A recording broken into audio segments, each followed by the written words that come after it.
Hey guys, this is Esther with Influx Entrepreneur, and today I'm going to be showing you guys how to edit your general website settings. So the first thing you're going to want to do when you log in is go to website settings and then click on general.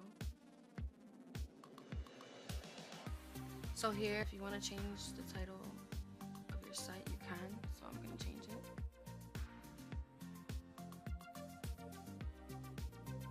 And then here's your tagline.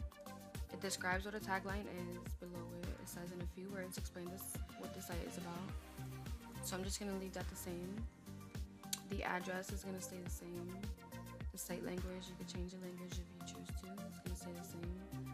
Time zone says New York.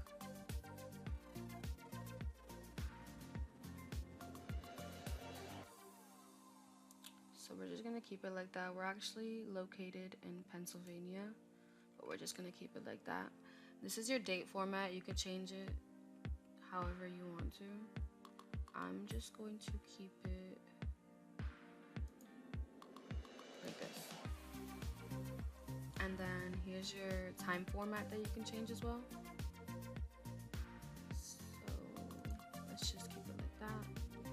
And then you could change what day the week starts on. It can start from Sunday, Monday, Tuesday, Wednesday. We're just going to start it on Sunday. And then we're just going to save the changes. And there you guys have it. Thank you guys for watching, and I'll talk to you guys soon.